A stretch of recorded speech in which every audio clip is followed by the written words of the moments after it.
안녕하세요. 시애틀에서 사는 50대 후반 여자입니다. 지금은 강원도 어느 산골에서 한옥에서 쉬고 있어요. 1년의 절반 정도는 여기서 머물 예정이에요. 누가 집을 지었는지 정말 편안합니다. 하지만 눈물이 자꾸 흘러내립니다. 가슴에 차가운 돌덩이가 있는 것만 같고요. 억울하고 분하네요. 불쌍하고 가엾은 제 아들이 갑자기 죽었다는 소식을 들었어요. 그것도 1년 전에 말이죠. 결혼도 해서 잘 살고 있을 줄 알았는데요. 그래서 며칠간 잠도 못 자고 밥도 못 먹고 있습니다. 살아도 산 것이 아니네요. 세상이 무너지는 것만 같아요. 그런 소식을 전해주지 않았던 전 남편의 뒤통수를 갈겨주고 왔지만 그런데 무슨 소용입니까? 아들이 죽었는데 말입니다. 여기라도 사연을 남기면 이 슬픔이 조금 가실까 이야기를 남겨봅니다. 저는 엄마도 아닙니다. 죄인이라고 말해도 쌀 정도로 형편없습니다. 어린 아들을 두고 집을 나왔거든요. 남편과 이혼하면서 아이와 헤어졌습니다. 눈을 감으면 10살짜리 어린 아들을 두고 나올 때가 선합니다. 그날은 먹고 싶어 하던 자장면을 사주고 로봇 조립도 하고 퍼즐도 맞추다가 잠이 들었어요. 아들은 베개만 머리에 닿으면 자는 놈인데 그날따라 잠을 이루지 못했어요. 저는 계속 옆에 누워 자라고 했죠. 저는 그렇게 마지막 인사를 하고 나오는 게 좋지 않을까 싶었습니다. 영화나 드라마에서 보면 어느 날 갑자기 엄마가 사라지면 아이들이 더 힘들어하잖아요. 그러나 그것도 어려웠습니다. 나중에 성장해서 아들에게 물어보니 가장 슬픈 밤이었다고 해요. 영원히 아침이 오지 않길 바라면서 졸린 눈을 자꾸만 비볐대요. 엄마 이제 가면 아빠 말 잘 들어. 알겠지? 다신 안 와? 아니, 와. 엄마 미국 가서 돈 많이 벌어서 올게. 그때 같이 살 거야. 지금 같이 살면 안 돼? 지금은 어려워. 아빠가 때려서 그렇지. 얼른 자. 내일 학교 늦겠다. 저는 새벽이 되자 집을 나왔습니다.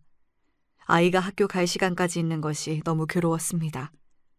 어떻게 헤어져야 할지 난감했습니다. 20년이 지났지만 그날 밤의 대화가 기억납니다. 불쌍하고 가여운 아들이 죽었다니 그 사실만으로 가슴이 무너졌습니다. 괴로워 어쩔 줄 몰라 절규하는 저에게 며느리가 힘을 내라고 하네요. 저보다 기가 막힌 사람들이 많을 테니 힘을 내라고요. 그래도 아들의 유언 때문에 저는 오늘도 하루 목숨을 부지하고 삽니다. 제가 행복하면 좋다는 아들의 말이 자꾸만 머리에 맴돌고 있어요. 우리 집은 제가 고등학교 무렵 산골에서 서울로 이사 왔습니다. 촌년의 상경이다 보니 생경했어요. 지하철도 처음 타보고 말로만 듣던 백화점까지 가보았습니다. 수세식 화장실도 얼마나 어색한지요. 제가 얼마나 촌스러운지 알겠죠. 미아리 쪽에서 서울살이를 시작했는데요. 첫째 언니가 동대문에 있는 옷 공장에 다니다 보니 일자리가 있다고 식구들을 불러 모았죠.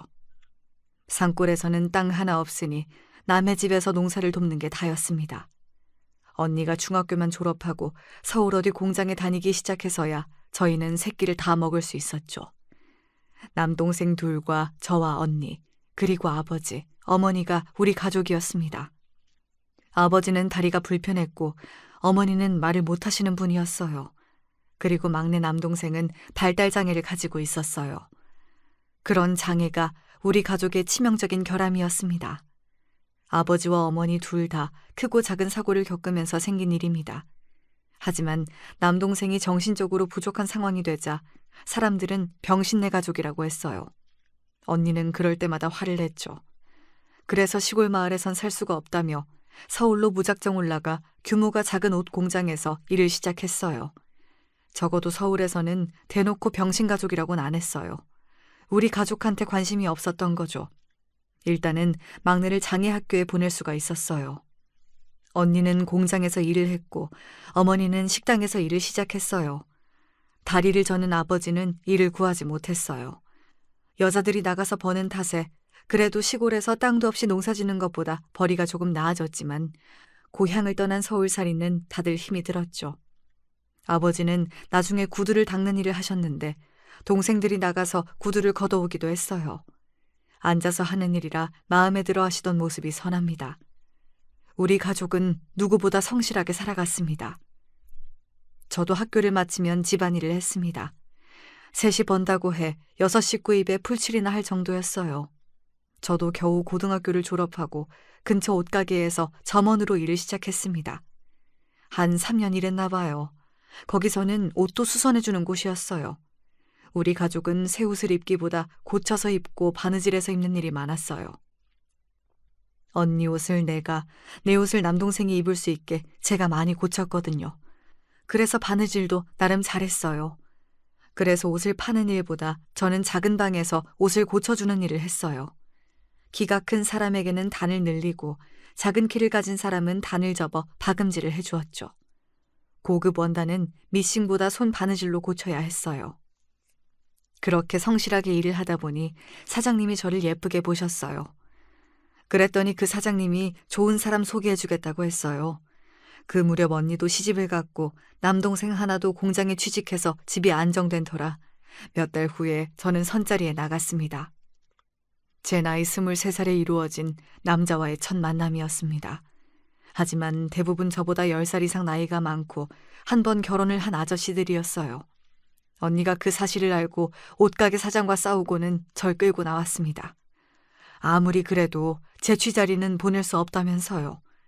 재단사였던 형부는 돈벌이가 점점 좋아서 언니의 목소리가 높아졌어요. 그러다 옷 도매업을 하는 남자를 소개받았는데 그게 아들 아버지였어요. 저보다 5살이나 많은 남자였는데 동대문에서 도매 가게를 운영한다고 했어요. 다방에서도 소리도 안 내고 커피를 마시는 모습이 좋았습니다. 양품점 사장이 소개해준 아저씨들은 후룩후룩 소리를 내고 마셨거든요. 그게 아들 아빠 전 남편과의 첫 만남이었습니다.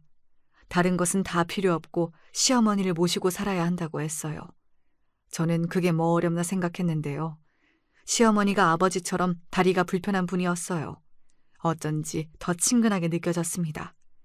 남편과의 정보다 시어머니와 애틋함이 더 생긴 것이 그 때문이라고 볼 수도 있겠죠.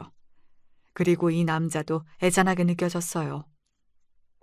부모의 몸이 불편하면 자식들은 마음이 불편합니다. 주변 시선도 좋지 않고요. 그래서 결혼을 결심했습니다. 신혼 때는 아무 문제 없이 잘 지냈지만 어느 날 술만 마시고 오면 모두 그렇게 폭력적으로 변했습니다.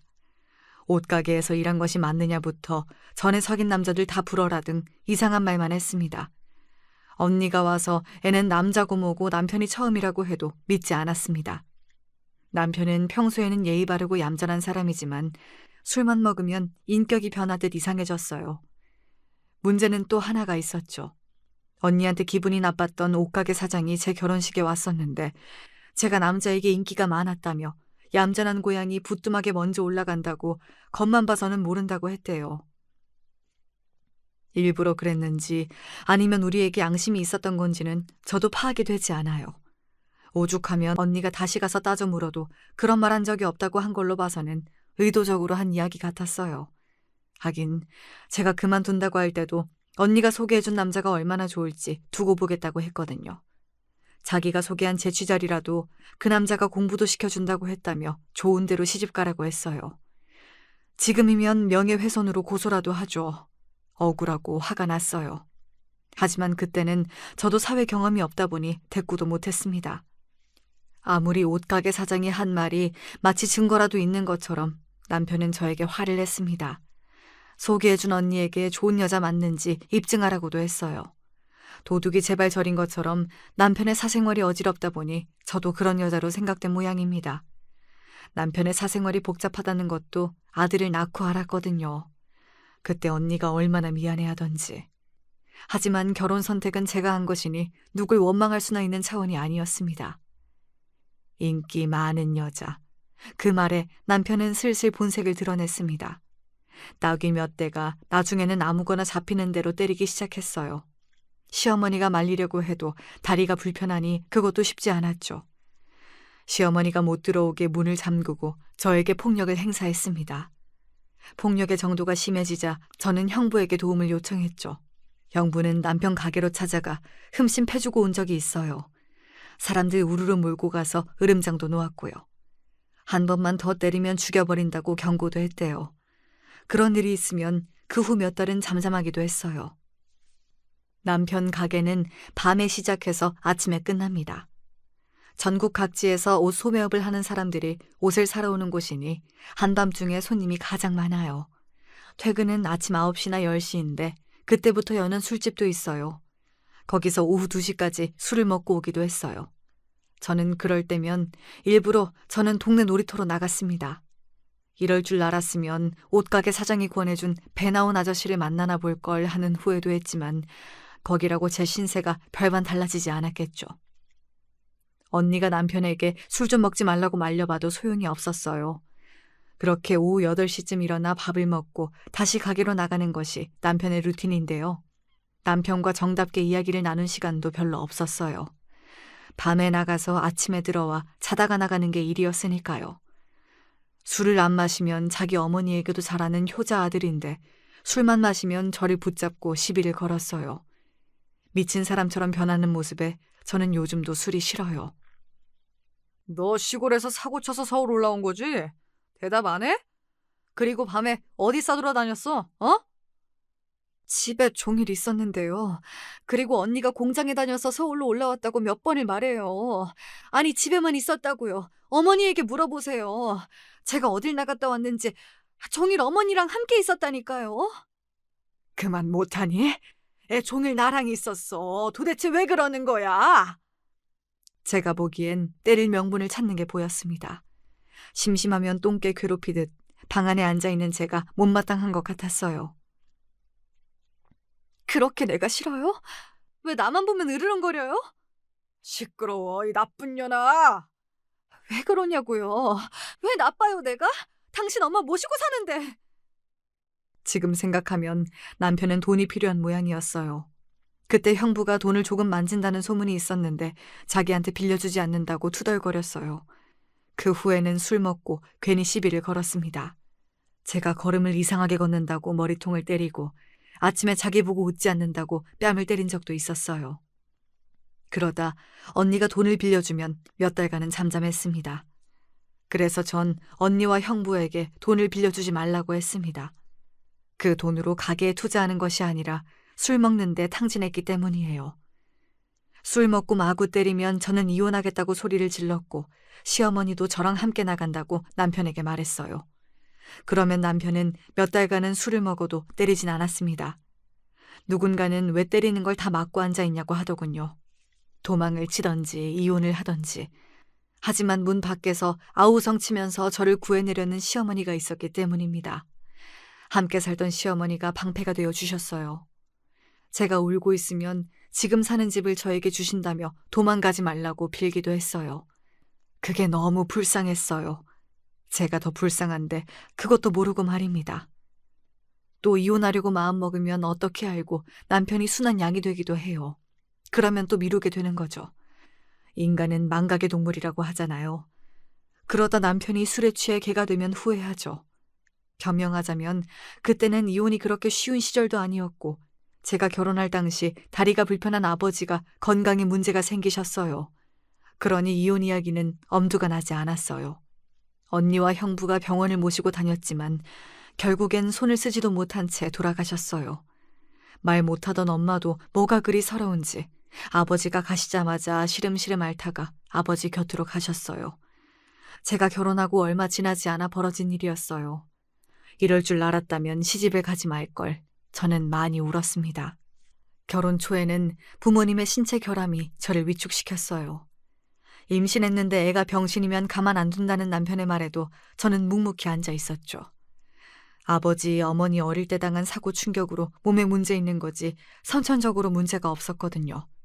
하지만 시어머니는 달랐어요.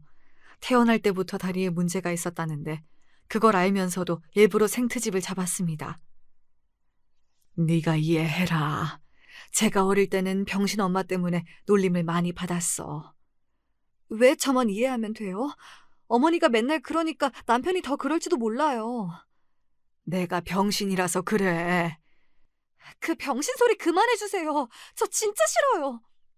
미안해, 미안하다. 뭐 먹을래? 너 좋아하는 부추전 해줄까? 고기 볶아줘? 어머니, 앉아 계세요. 제가 할게요. 그거 드시고 싶으세요? 부추전이요?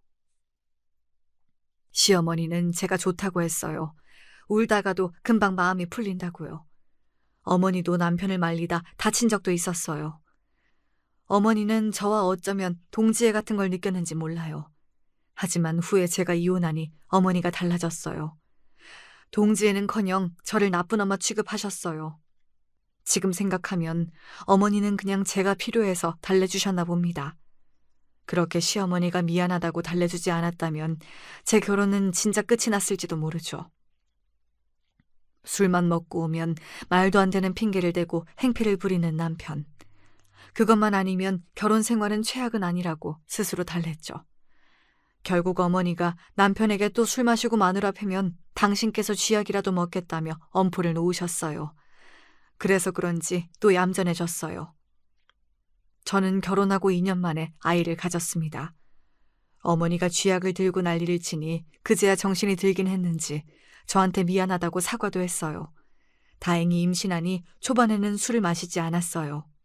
시어머니의 강경한 태도와 새로 태어난 아들 때문에 남편이 변했다고 생각했어요. 술 먹고 들어오는 날도 거의 없었고 나름대로 착실하게 사는 것처럼 보였습니다. 다행이다. 애 낳고도 계속 너 때리면 이혼 생각했었어.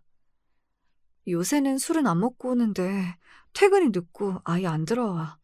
밤낮이 바뀌는 직업이라 아침에 사우나에서 피곤이라도 푸나 보지. 저번에 내가 말했지?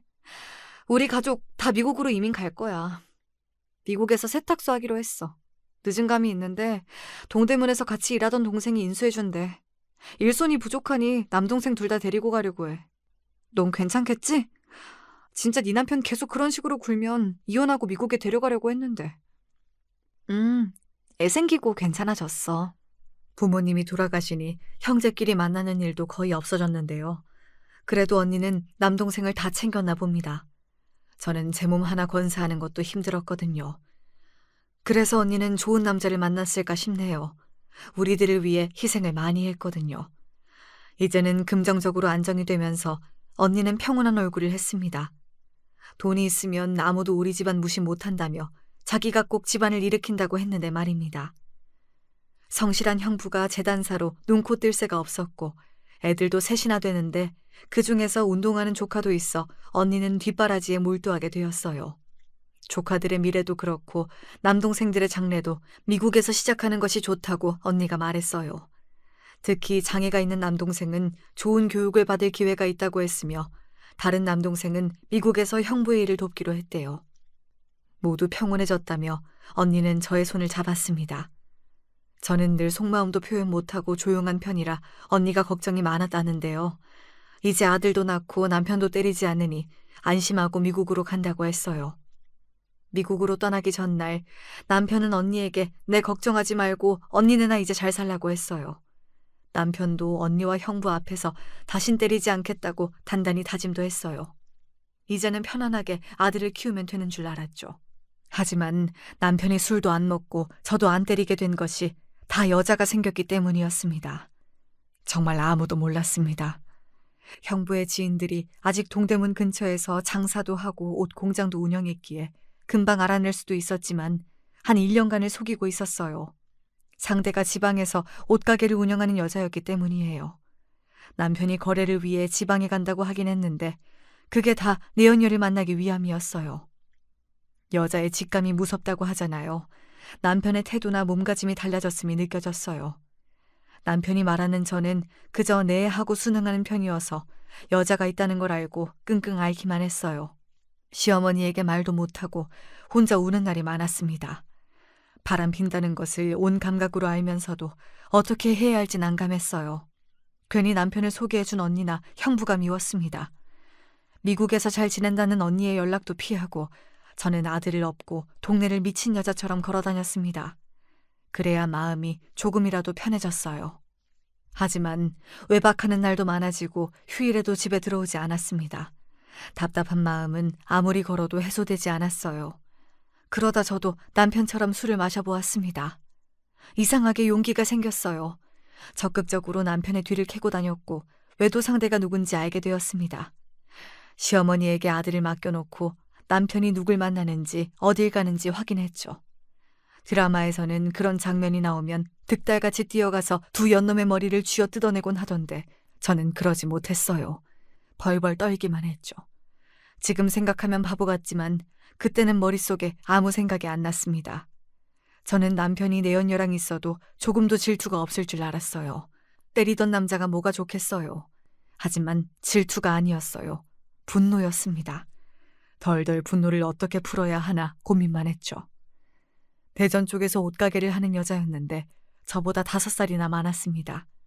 남편 가게에서 옷을 떼어가던 여자는 나중에는 남편과 아예 살림을 차렸어요. 시어머니도 그제야 남편의 외도를 알게 되었지만 대책이 없었어요. 어머니는 시간이 지나면 들어오니 기다리자, 자식이 있는데 무슨 걱정이니 했지만 그건 말도 안 되는 일이죠.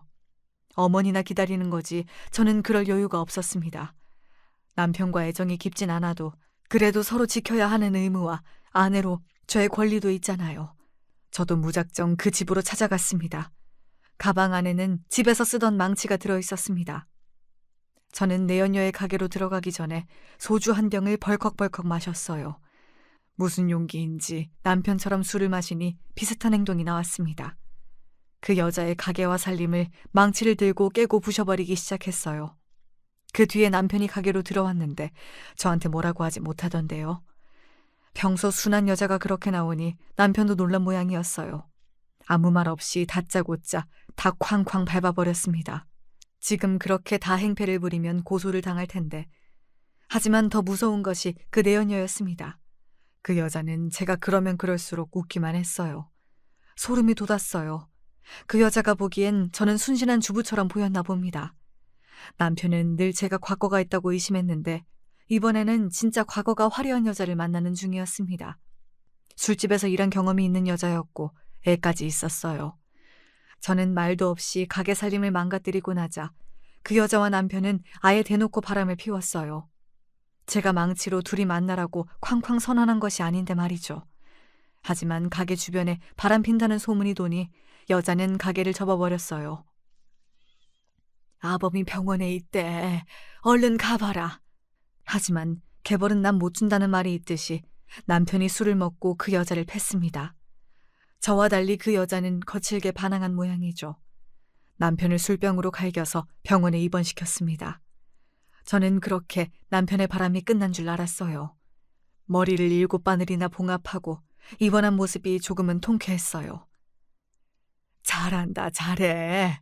이제 내 연녀에게 맞고 오냐?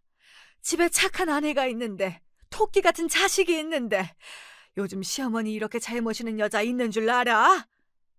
그러니까 결혼했죠. 엄마한테 잘하라고. 저 신경 쓰지 말고 가세요. 뭐야, 이 새끼가? 그래도 뭘 잘했다고 나불거려? 그제야 저는 남편이 왜 나를 선택했는지 알게 되었어요. 다리가 불편한 시어머니 때문이었어요. 선을 수십 번 봐도 선뜻 엄마를 모시겠다는 여자가 없었다고 합니다. 저만 좋다고 했다는데 집도 있고 가게도 있는 허우대 멀쩡한 남자가 장가를 늦게 간 이유가 몸이 불편한 시어머니 때문이었습니다. 언니는 제 남편을 저에게 소개한 이유도 바로 우리 아버지와 비슷한 시어머니의 신체 때문이었어요. 예전에 옷가게 주인도 저를 한 번 결혼한 아저씨를 소개한 이유가 이렇게 몸이 불편한 부모 탓이란 생각이 그때 들었습니다. 왜 그렇게 언니가 시골 마을을 떠나고 싶어 했는지, 언니가 고아인 형부와 결혼한 이유도 부모님의 신체적 결함이었다는 것을 저는 그제야 알았습니다. 언니라는 울타리가 저한테 튼튼했기에 사람들의 진짜 속내를 몰랐나 봅니다. 남편이 다친 모습을 보니 저는 멍청한 생각을 했어요. 남편이 돌아올 줄 알았습니다. 바람도 이해하고 받아주려고 생각했어요. 미련했죠. 그 불륜 남녀는 서로 떨어질 수 있는 사이가 아니었어요. 두 사람은 서로 너무 닮아서 헤어질 수가 없는 존재였나 봅니다. 바퀴벌레처럼 헤어지지 않더군요. 결국 동대문 가게를 정리한 남편은 대전에서 큰 카페를 차렸다고 했어요. 그리고 집에 오지 않았습니다. 그때가 아마 아들이 5살 무렵이었어요. 한창 아빠를 찾는 시기인데 우리 아들 곁에는 남편이 없었습니다. 언니는 저보고 이제 헤어지라고 했어요. 하지만 저는 죽어도 이혼 안 한다고 했죠.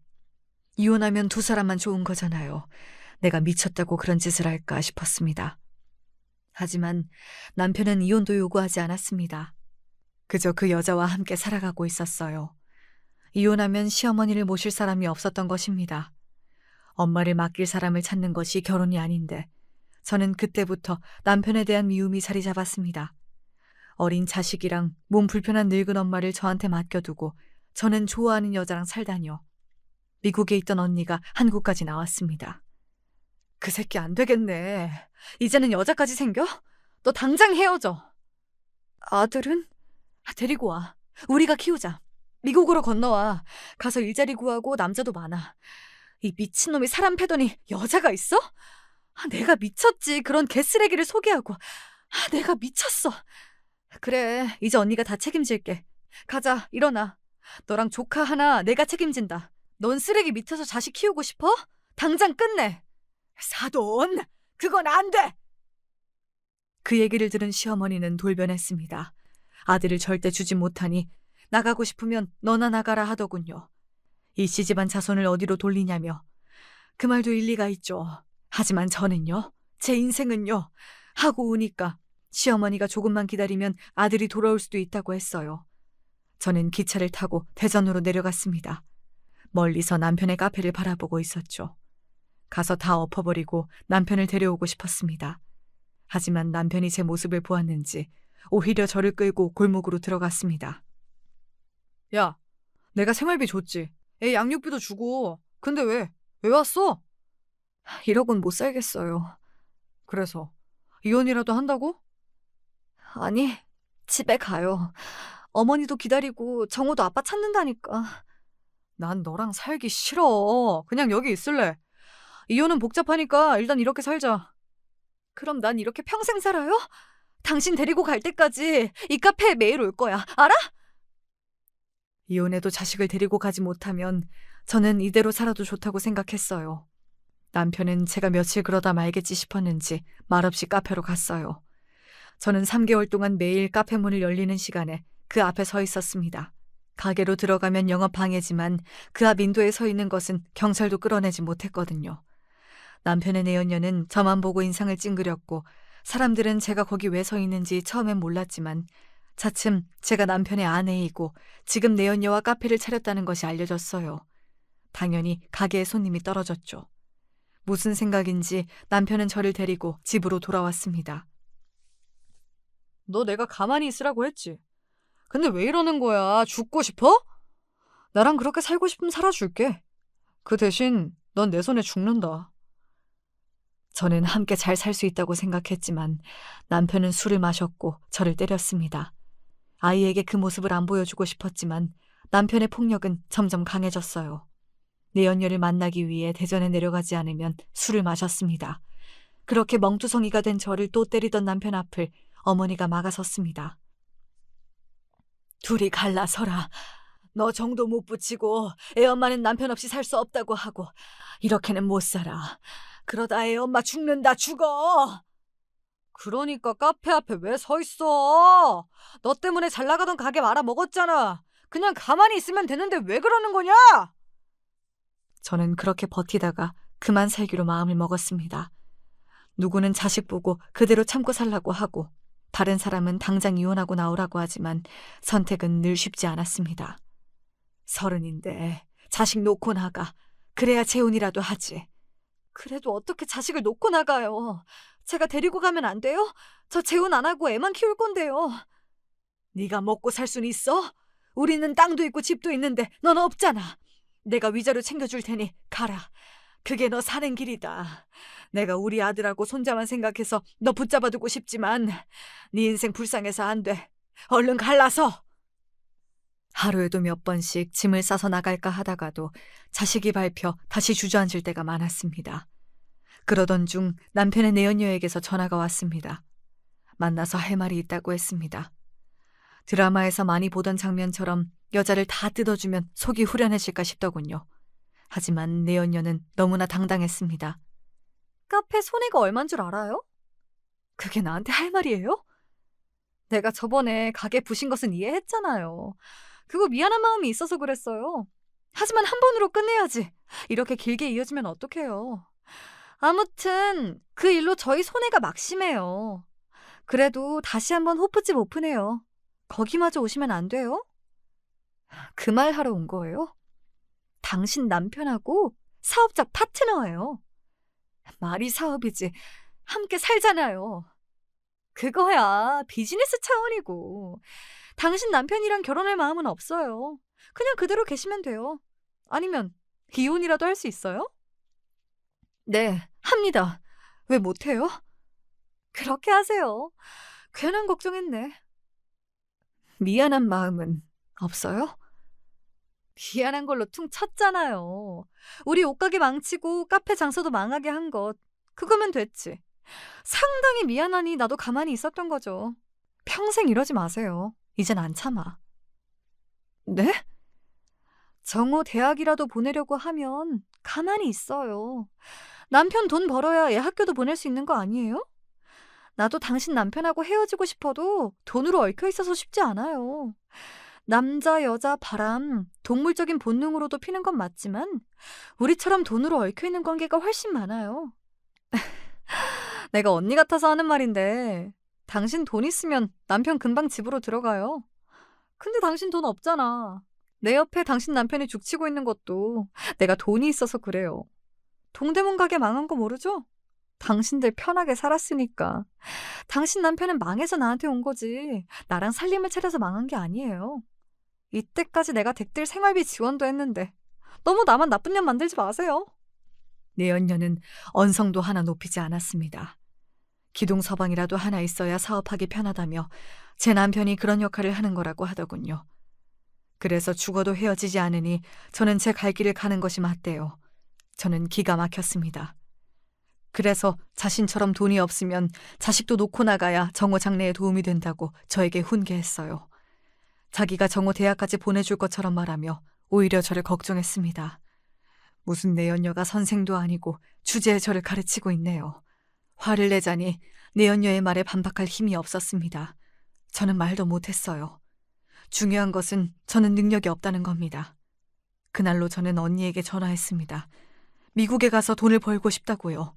돈을 벌어서 아들을 데리고 오자는 계획을 마음속에 새겼죠. 그렇지만 그걸 시어머니에게 들키면 안 될 일이었어요. 저는 남편에게 이혼하겠다는 뜻을 밝혔고 그 절차가 진행되었습니다. 시어머니 모르게 했어요. 그리고 3년 뒤에 아이를 찾으러 오겠다고 말했습니다. 그 조건으로 저는 위자료도 없이 이혼을 했습니다. 저는 3년 안에 미국에서 돈을 많이 벌겠다는 꿈을 가지고 있었어요. 그래서 그날 자식을 놓고 집을 나왔습니다. 하지만 세상 일은 제 뜻대로 되는 일이 없었습니다. 저는 미국 초청 비자가 나오지 않았어요. 미국으로 정식 입국이 되지 않는다는 겁니다. 미국 대사관에서 저를 거부했어요. 제가 이혼을 했고 변변한 직업이나 예금도 없으며 형부가 초청한 업무와 저는 무관하다고 대사관에서 임의로 판단했어요. 계속 가정주부로 있다가 갑자기 형부의 재단 일을 하기 어렵다는데 그거야 사실이죠. 미국으로 갈 수 있을 줄 알았는데 저는 그 당시 죽고 싶었습니다. 이혼 전부터 언니와 상의해서 결정한 일이 이렇게 틀어질지 몰랐습니다. 그 당시 한국 젊은 여성들이 미국으로 불법 취업해서 율락업에 종사하는 일이 많아져 입국 심사가 까다로워졌다고 했어요. 아마 지금이면 쉽게 가능할지 모르죠. 엄마가 미국 가서 돈 많이 벌어올게. 아들에겐 그렇게 말했는데 저는 당장 라면 하나 살 돈도 없었어요. 언니는 미국에 사는 남자와 결혼해서 입국하는 과정도 있다며 선을 보라고 했지만 저는 남자도 결혼도 다 신물이 난 상태였습니다. 어쩌면 저는 남편의 울타리에서 안주하던 한 마리 양이라는 생각이 들었습니다. 무서워서 세상에 나가지 못하고 벌벌 떠는 양으로 살다가 죽긴 싫었습니다.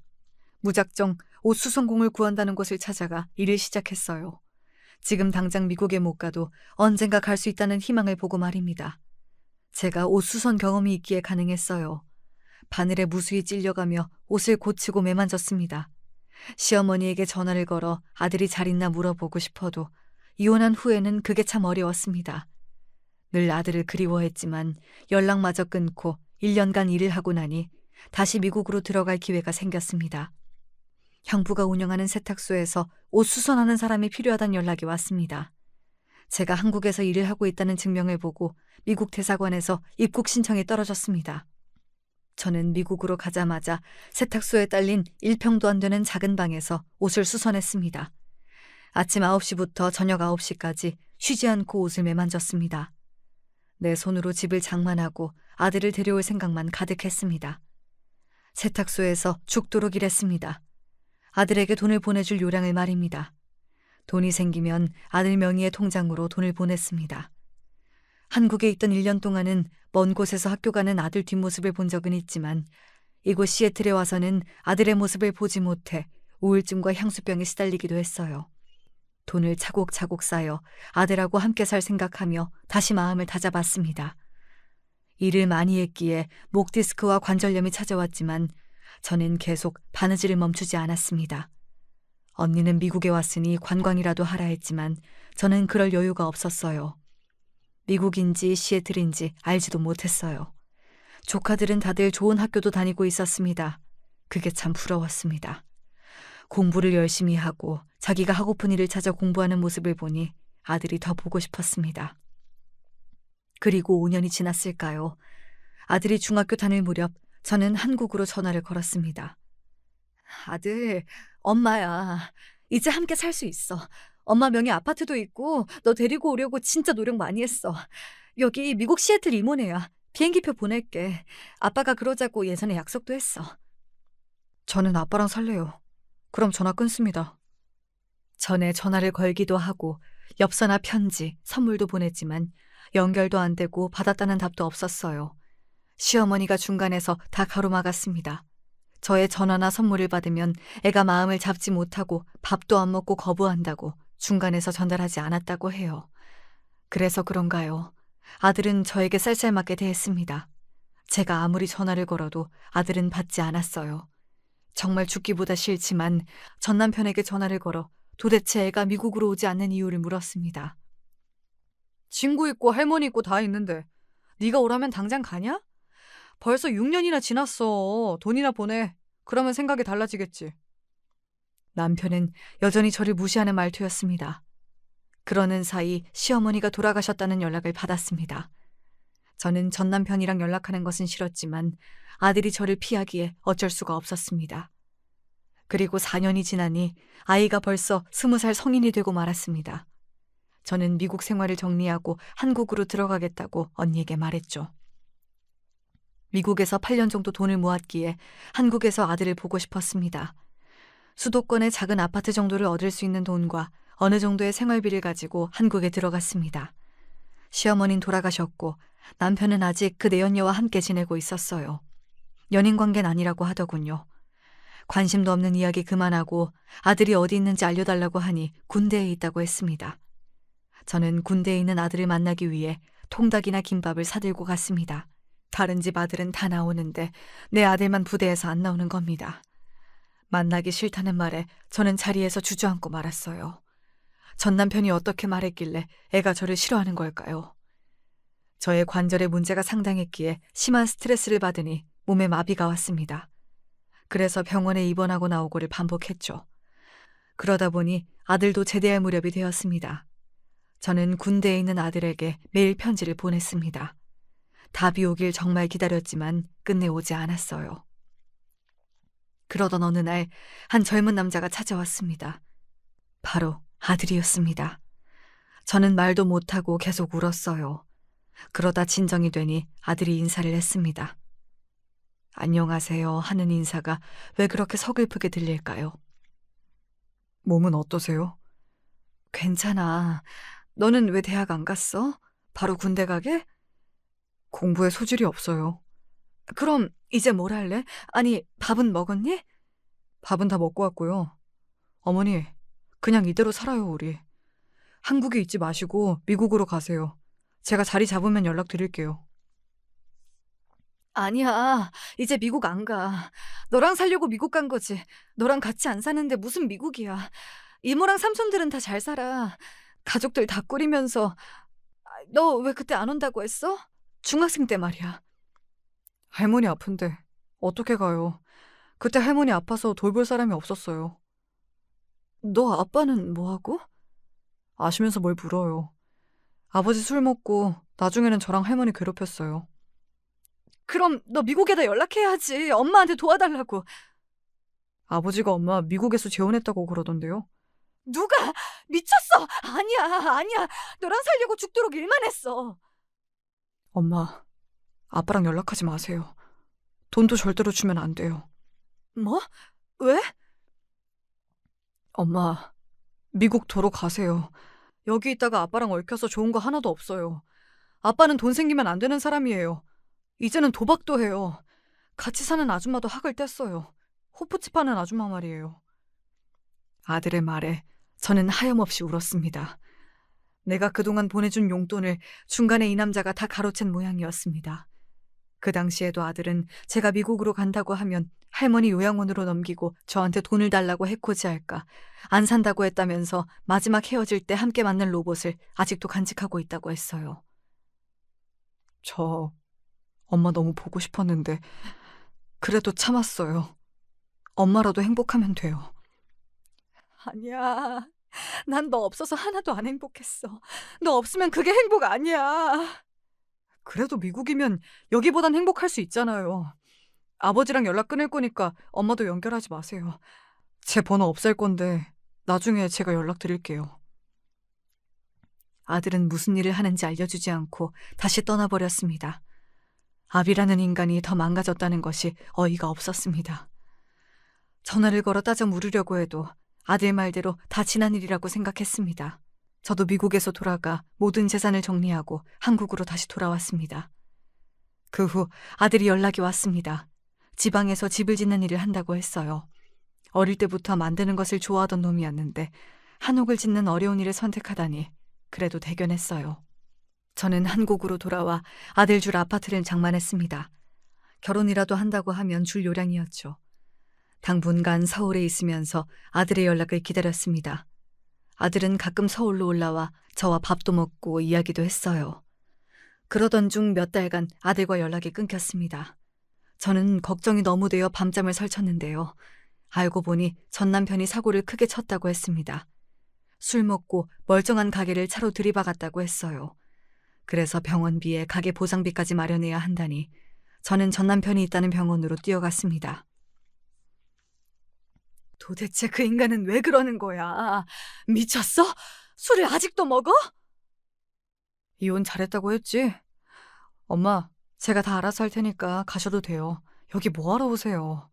엄마, 절대 아빠 만나지 마세요. 제 부탁이에요. 그리고 몇 달 후 전 남편이 저를 찾더군요. 전화로 밥이나 먹자고 하길래 전화를 끊어버렸습니다. 그러자 제가 사는 곳까지 어떻게 알았는지 찾아왔어요. 돈 좀 벌었다고 하던데? 상관 말고 가세요. 만나는 남자 있어? 내가 당신인 줄 알아요? 애 주라는 용돈이나 학비 다 가로채더니 당신 내가 씹어먹어도 시원치 않아요. 알아? 돈이 없으니까 쓰지. 돈 좀 있어? 가요. 여길 왜 와? 당장 갈 곳도 없고. 당신 내연녀한테 가요. 당장 꺼져요. 야, 너 진짜 많이 컸다. 미국 가더니 성질만 키웠냐? 미국 놈은 만나봤어? 당장 안 꺼져? 경찰 부른다! 이 남자, 내가 돈 있다는 건 어떻게 알았을까요? 하긴 형부가 아직도 동대문 시장 사람들하고 연락을 주고받고 있으니 알게 되었을까요? 왠지 불안했어요. 남편이 다가오자 무서웠어요. 몸이 먼저 반응한다고 하듯이 또 폭력을 쓸까 무서웠습니다. 그래서 아들 말대로 미국에 가 있기로 했어요. 그렇게 한국과 미국을 오가다 보니 세월이 지났고 아들이 결혼할 여자를 소개한다고 하네요. 그래서 아들에게 아파트를 선물하기로 했어요. 예전부터 제가 모아둔 돈으로 산 아파트 말이에요. 아들은 이곳저곳을 돌아다니며 집을 만들기에 서울에다 신혼집을 마련해도 나쁘지 않다고 했거든요. 전 해드린 것도 없어요. 아니야. 이렇게 잘 자란 것이 엄마한텐 선물이야. 고맙다, 아들. 저는 아들의 손을 꼭 잡았습니다. 문제는 결혼식이었는데 아들은 아내와 의논했다며 생략하기로 했대요. 아버지와 어머니 또 만나는 것도 싫고 결혼할 여자의 부모도 안 계신다고 했어요.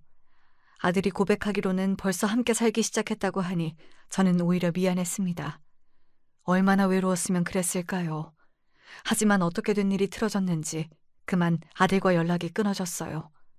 이모가 신혼여행비 마련해준다고 문자를 보냈는데 그 이후에 말이 없었습니다. 그리고 몇 달 만에 짤막한 문자가 한 통 오는 게 아니겠어요. 어머니, 저 잘 있으니 연락 당분간 하지 마세요. 이렇게 문자가 오니 저번처럼 남편이 사고를 쳐서 아들도 연락을 끊은 줄 알았습니다. 이럴 줄 알았으면 결혼할 여자의 번호라도 알아둘 걸 얼마나 후회했는지 몰라요. 아비가 사고를 친 게 분명하다 믿고 있었는데 시간이 지날수록 알 수 없는 불안감이 묘하게 느껴졌어요. 미국에 있었지만 말이에요. 도저히 참을 수가 없어 저는 한국행 비행기에 올랐습니다. 1년이 되기 전에 연락이 오는데 이번엔 아니었습니다. 저는 제가 사준 아파트로 향했습니다. 진작 찾아올 걸 후회하면서 말이죠. 딩동 제가 벨을 눌렀을 때 여자가 나왔습니다. 아마 아들과 같이 사는 여자 같았어요. 누구? 안녕하세요. 저 이정우 엄마입니다. 어머, 살아 계셨어요? 무슨 말이에요? 아니, 아버님이 돌아가셨다고. 나를? 네, 돌아가셨다고 하니 제가 연락을 못 드렸어요. 정우랑 연락이 안 돼서 결혼은 한 거죠? 모르세요? 왜요? 우리 정우 무슨 일 생겼어요? 여자는 갑자기 울음을 터뜨렸습니다.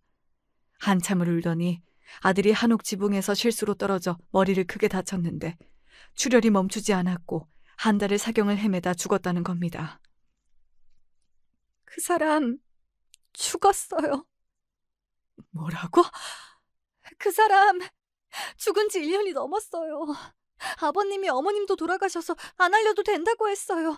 장례식장도 다녀왔다고 하셨던데요. 저는 부르르 떨고 있는데 엘리베이터 문이 열렸습니다. 전 남편이 나오는 게 아니겠어요. 저는 핸드백으로 전 남편의 머리를 내려쳤습니다. 미친놈, 죽어버려. 너 같은 걸 진즉에 이렇게 패 죽일걸. 인간 말종, 미친 새끼. 저는 온갖 욕을 퍼부어가며 그 남자를 팼습니다. 여길 어떻게 알고 왔어? 여기 내가 내 아들한테 사준 집이야. 내가 왜 죽어? 우리 아들 네가 죽였지? 그래, 네 놈이 죽였지? 불쌍한 내 아들 미친놈 네가 죽인 거라고! 저는 절규했고 가슴을 쥐어뜯었습니다. 내가 그때 아들을 데리고 나와서 반지방이라도 함께 살았으면 달라졌을까요? 이 인간이 보험금 저한테 안 주려고 안 알렸던 모양이에요. 한 달 동안 사경을 헤매다 간 아들이 너무 불쌍했어요. 자식 두고 나간 사람의 말로네요. 이렇게 가슴이 무너져 내릴 수가 없었습니다. 그딴 보험금이 뭐라고 말이죠. 저는 남편과 내연녀가 운영하는 호프집으로 달려갔습니다. 현수막을 들고 서 있었죠. 아들 보험금 타려고 전 부인한테 아들 죽음을 알리지 않는 죄. 그렇게 적어놓고 말입니다. 그런 곳에서 술 마시 날 리가 없죠. 결국 내연녀는 미친놈이라고 남편을 내쫓았습니다. 변호사에게 달려가 보니 아비가 아무리 자격이 없어도 자식의 보험 상속을 받을 수 있다고 하네요. 제 아들이 자식이 없다 보니 사실혼 자격이 되는 며느리와 전 남편, 그리고 저까지 돈을 나눠받을 수 있다는 말에 눈물이 흘렀습니다. 며느리는 죄송하다면서 우네요. 저는 아들의 보험금을 며느리에게 주고 나왔습니다. 아들이 떨어져 죽었다는 장소를 보러 갔습니다. 거기에는 아들의 손때가 묻은 한옥이 주인을 기다리고 있었습니다. 그 주인이 저라고 하네요. 지금도 여기에 살고 있는데요.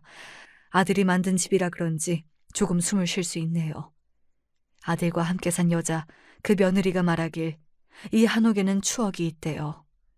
저랑 10살 때 마지막 밤을 보내면서 맞춘 퍼즐 그림이 바로 한옥이랍니다. 제가 혼잣말로 이런 데 살면 행복하겠다 했대요. 전 기억이 안 나지만 아들은 그게 가슴에 박힌 모양입니다. 이렇게 한옥을 지어 엄마를 살게 하겠다고요. 며느리가 보험금 받아 이 집을 샀습니다. 지금은 그 아이와 함께 살고 있는데 시집을 보내긴 해야겠죠. 이렇게 제 이야기는 끝이 납니다. 자식이 죽은 이야기 끝까지 들어주시고 감사해요. 전 남편인지 그 새끼가 감옥에 갔다는 이야기는 아직 안 했죠. 보험금 때문은 아니고 그렇게 거짓말을 남발하니 구속을 당한 모양인데 제 인생에서 영원히 지우고 싶습니다. 다들 건강하세요.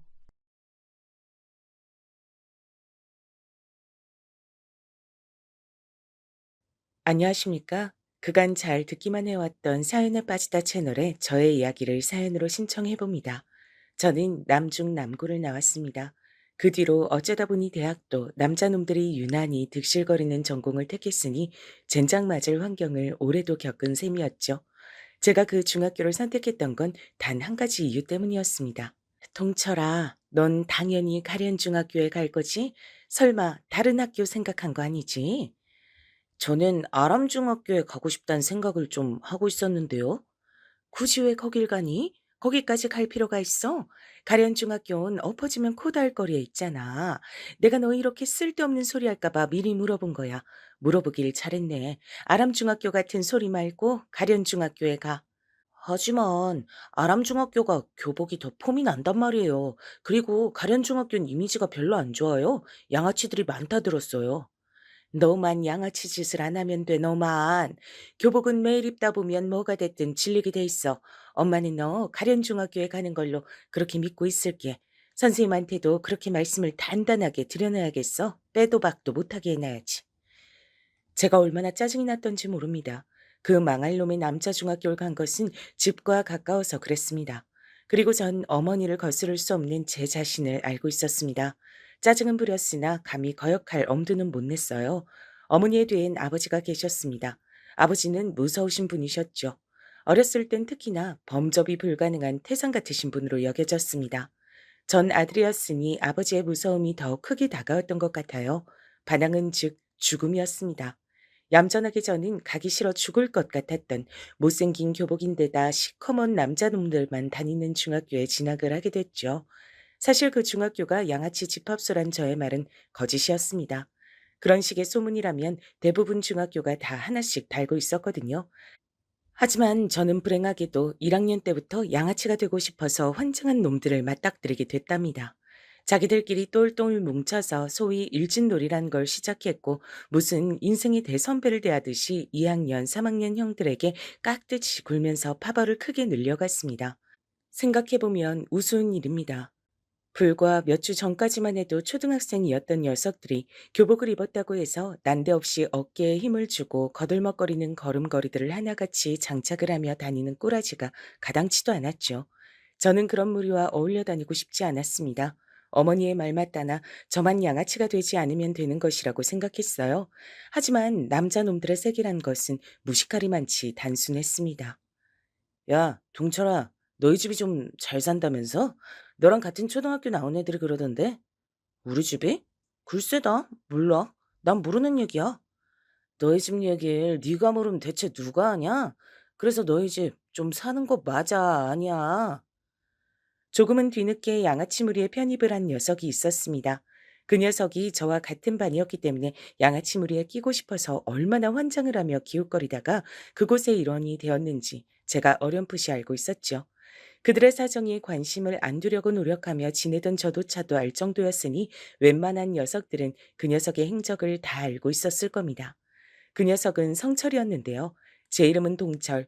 그러니까 이름이 나름 비슷하다면 비슷하다고 할 수 있었죠.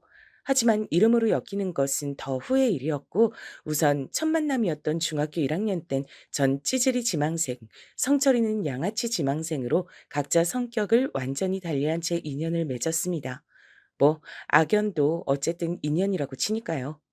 음, 그렇다면 아니야. 우리 집 좀 사는 거 아니야. 뭐 뭐라고?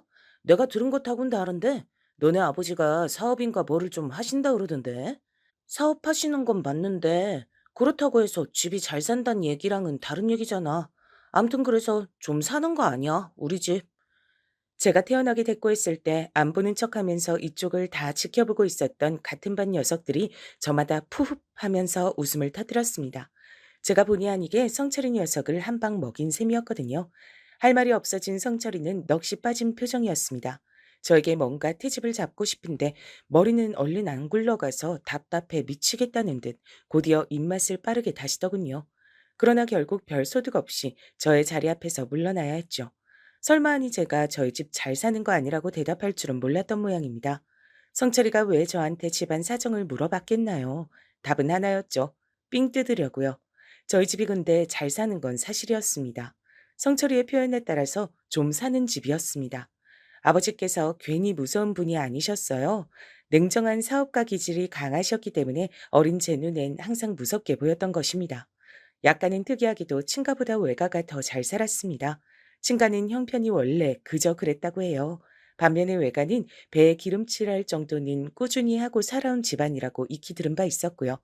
낭중지추라고 하던가요? 타고난 환경이고 나발이고 그런 것은 아버지의 발목을 감히 잡을 수가 없었습니다. 사력을 다하신 끝에 30대 초반의 나이에 작은 사업체를 어엿하게 운영하고 계셨고 외할아버지의 눈에 들어 어머니와 결혼을 하셨던 거예요. 참고로 어머니께선 집안 형편이 예전에 딱히 어려웠던 것도 아니었건만 중학교를 나오지 못하셨습니다. 아들만 우대하셨던 외할아버지 때문에 열이 받을 대로 받았던 딸. 그 사람이 바로 제 어머니셨거든요. 나는 더럽단 말과 치사하다는 말을 왜 같이 쓰는지 알겠어. 네 외할아버지를 두고 하는 말인 거야. 정말 더럽고 치사해서라도 그깟 학교 안 다니고 말지 싶더라. 외할아버지께선 당신의 딸들을 철저하게 미래의 출가 외인 정도로 대하셨다고 해요. 여러 의미로 대단하신 분 같아요. 온갖 잔소리를 듣고 욕을 먹으며 중학교를 다닐 바엔 죽도록 집안일이나 하고 나가서 돈이나 버는 게 나을 것 같아서 어머니는 그렇게 하셨다네요. 당시에는 그게 속이 편하셨다고 하는데 시간이 지나자 가슴속에 응어리로 한으로 남았다고 하시더군요. 남들이 보기엔 경제적으로 어려울 것 없어서 축복받은 집안의 딸이었겠으나 실상은 전혀 다른 인생을 살아오신 어머니셨어요. 반항심에 별 개차반 같은 남자들도 많이 만나보셨다고 했습니다. 그러나 당신 스스로도 신랑감은 절대 아니구나 하는 생각 정도는 갖고 계셨다네요. 그러다 보니 결혼을 못하신 채로 20대 후반에 접어들게 되셨는데 외할아버지의 강한 압박 때문에 아버지와 결혼하셨던 거예요. 내가 이 나이 먹도록 결국은 부모님의 그늘을 못 벗어나는구나 싶어서 화딱지가 났고 그래서 시키는 대로 결혼하는 건 절대 안 하려 그랬었지. 근데 네 아버지 얼굴을 딱 본 순간에 어라 마음에 드네. 그래서 에라이 그냥 마음 편하게 결혼을 해버리자 싶더라고. 부모님의 과거도 굉장히 흥미로운 이야기였으나 질풍가도의 중학교 시절을 마무리 지어보자면 결국 저는 성철이 녀석 때문에 골치가 아파졌답니다. 여러 가지 확인 작업을 거친 끝에 제가 좀 사는 집 자식인 것을 확인하게 된 성철이는 제가 본인을 기만하고 약 올렸다고 생각하면서 그때부터 절 엄청나게 싫어했습니다. 그냥 싫어하는 것으로 끝낼 양아치 지망생이 아니었죠. 야, 친구 좋다는 게 뭐냐? 친구한테 1,000원만 주면 안 되겠냐? 어? 너희 집 잘 살잖아. 잘 못 산다는 거 거짓말이었잖아. 잘 산다고 쳐도 내가 왜 너한테 돈을 줘야 되는데? 귀 막혔냐? 친구 사이니까 줘야지. 내가 몇 번을 말하네, 동철아. 우린 친구잖아, 어? 친구끼리 돕고 살아야 좋은 거 아니겠어? 안 그래? 그러니까 좋은 말로 할 때 내놔라. 알아서 내놓으면 1,000원, 알아서 안 내놓으면 나한테 얻어 터지고 나서 가진 거 다 내놔야 할 거야. 친구로서 배려해준다. 기가 막혔습니다. 저럴 때는 꼭 혼자 저한테 오지 않고서 둘이나 셋 정도는 양아치 무리를 데려온 뒤에 삥을 뜯었습니다. 어머니가 하신 소리가 맞았죠. 더러운 것과 치사한 것은 한 세트였어요. 그리고 전 성철이를 더럽고 치사한 놈으로 봤습니다.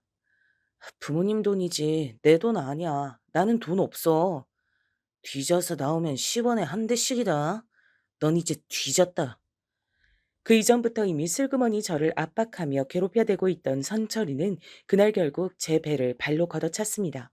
제가 교실 구석바닥에 넘어지기가 무섭게 같이 온 양아치 녀석들이 저에게 발길질을 무섭게 날리기 시작했죠.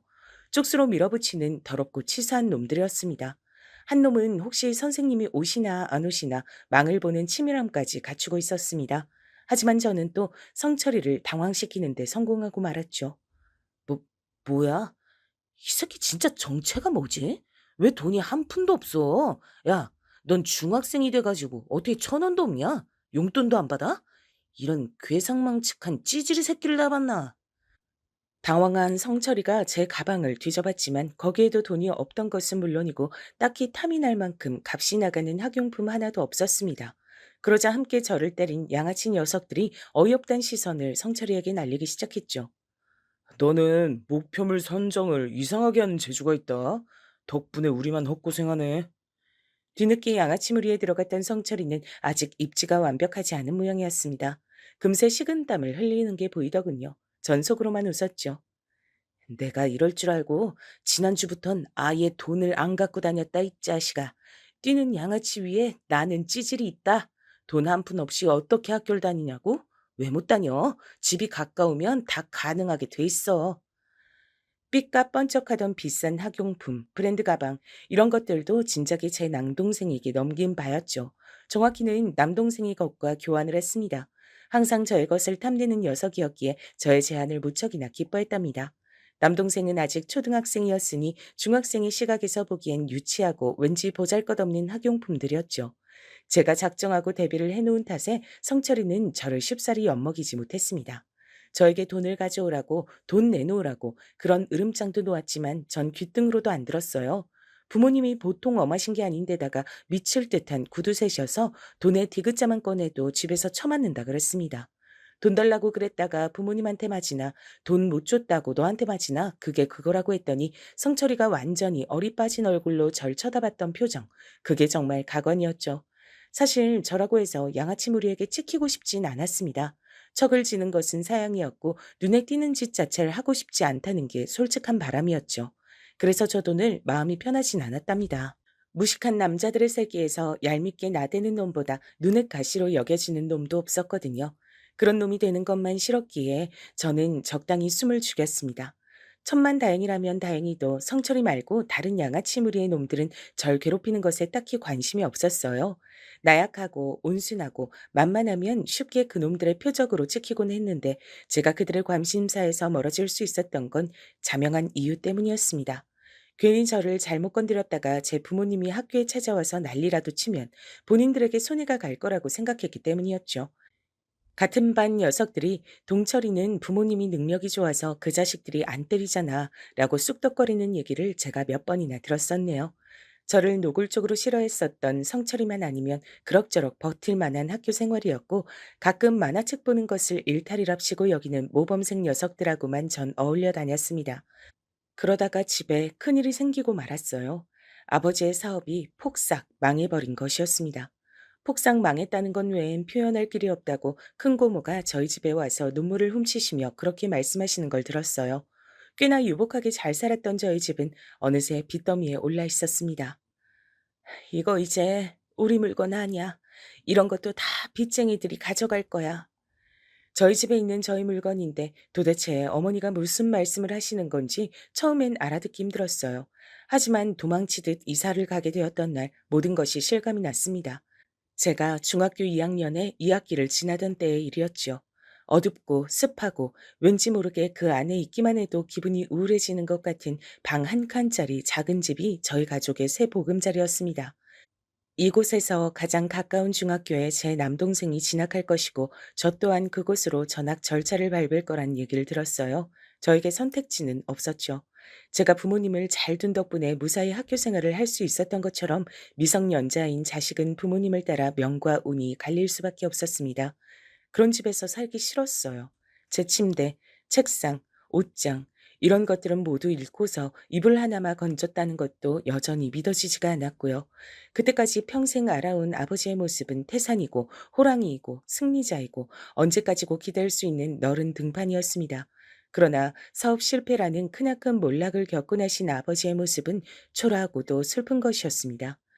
답답함을 잔뜩 머금은 아버지의 눈빛에선 당신께서 추락을 겪으셨단 그 사실보다도 그 추락에 처자식을 매달고 말았다는 죄책감이 더욱 크게 엿보였습니다. 제가 장남은 장남이고 둘째는 둘째인가 보다 싶더라고요.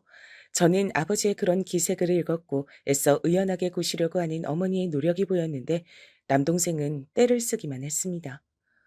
왜? 우리 가족이 이런 집에서 살아야 돼요? 나 다시 원래 집으로 갈래요. 동훈아, 너 엄마가 또 이렇게 막무가내로 땡깡 부리면 혼낸다고 했어, 안 했어? 너 진짜 혼나고 싶어서 이래? 다시 그 집으로 어떻게 가? 못 가. 그 집은 이제 우리 집이 아니야. 여기가 우리 집이야.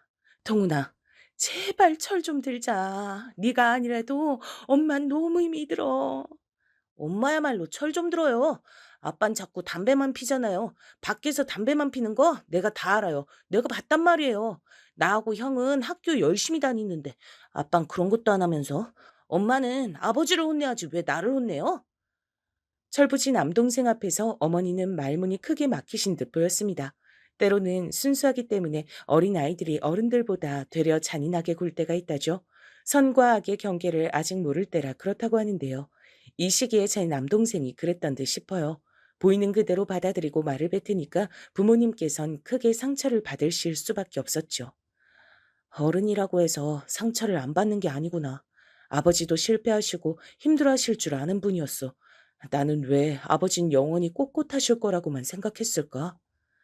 저희 가족이 수렁에 빠졌던 이때 전 사춘기의 예민한 감수성으로 되려 부모님을 섬세하게 이해할 수 있게 됐던 것 같아요. 아버지를 돕고자 하는 마음으로 돈을 건넸던 외가 쪽도 피해가 막심했고 따라서 어머니의 속은 썩어 문드러져 가고 있었습니다. 어머니는 걸핏하면 외가욕을 했었고 특히나 외할아버지를 신랄하게 비난하시곤 했던 분이셨으나 상황이 이렇게 되자 다른 누구보다 외할아버지께 죄송스러워하는 것을 보고 부모 자식 간의 관계는 굉장히 복잡한 문제라는 생각도 하게 됐죠. 그래서 제가 사내치고는 감수성이 풍부하다는 말을 꽤 듣는 학생이 되었었나 봅니다. 둘째란 이유로 저보다 철이 느리게 들었던 남동생을 대신해서 제가 효자가 될 때였죠.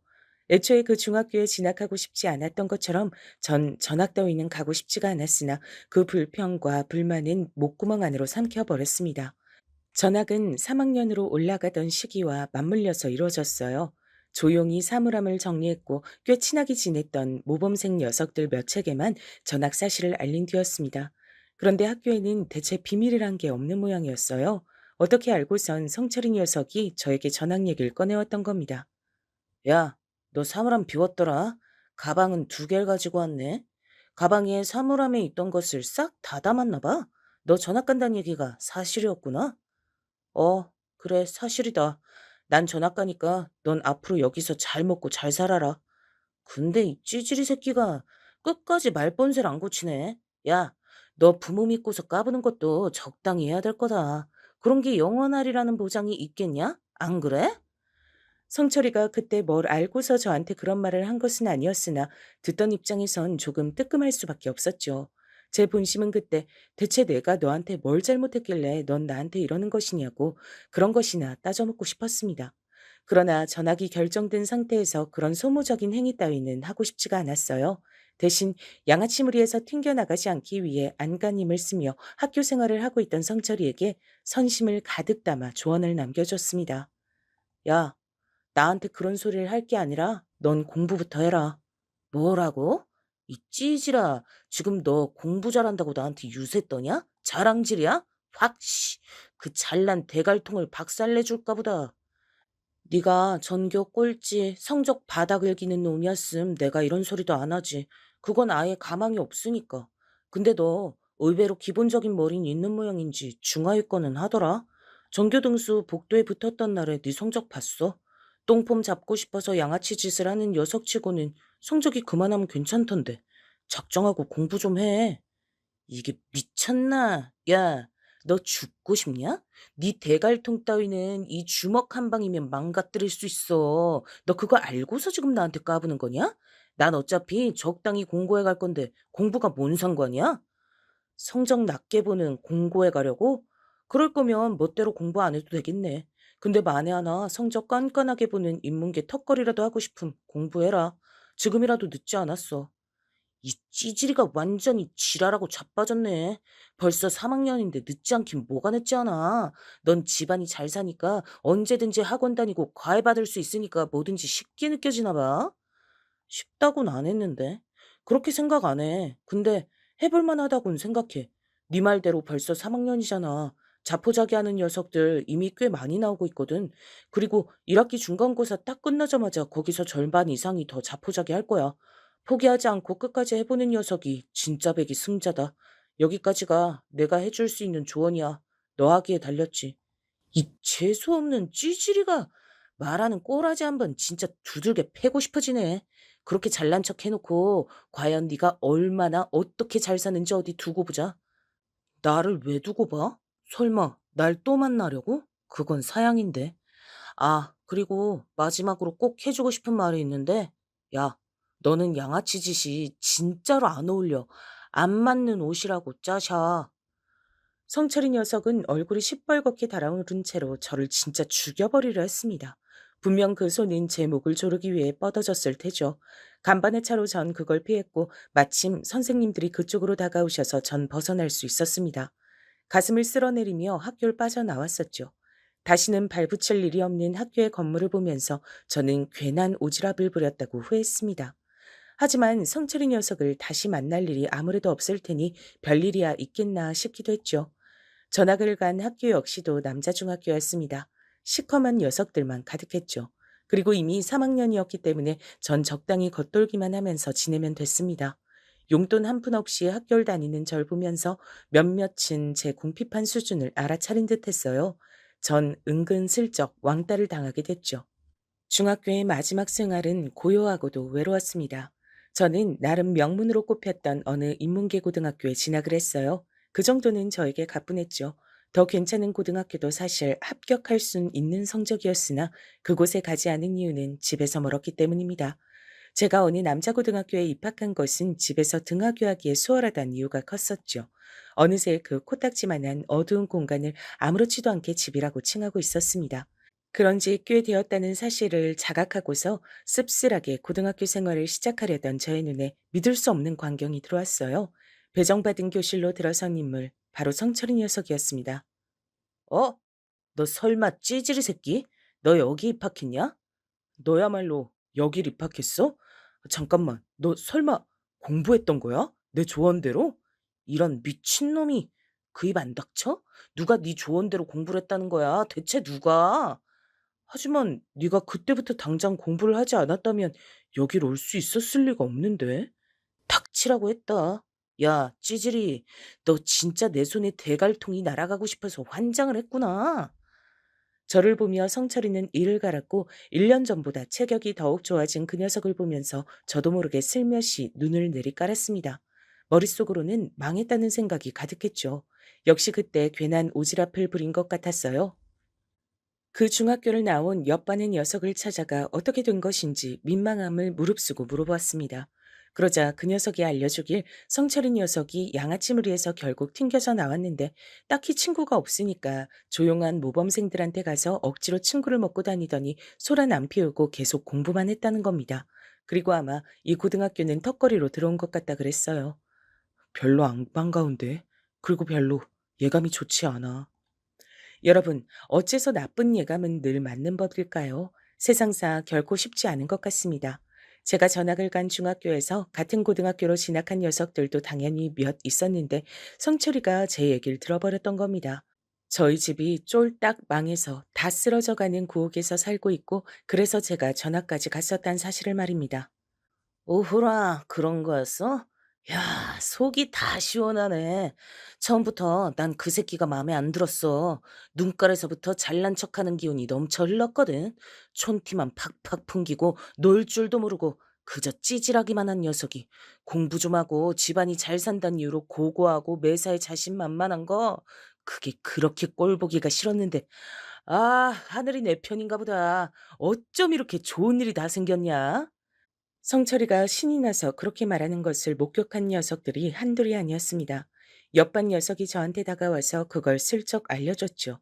못된 성철이 녀석은 제 불행을 자신의 행복으로 삼았습니다. 제 상황이 즐겁고 고소해서 어쩔 줄 몰라 하더군요. 이제 거리낄 것이 없다는 듯 성철이는 저를 본격적으로 괴롭혀댔습니다. 솔직히 고등학생 시기나 돼서 친구를 괴롭히는 것 너무 유치하고 저급하지 않습니까? 그 당시에도 저는 그렇게 생각했습니다.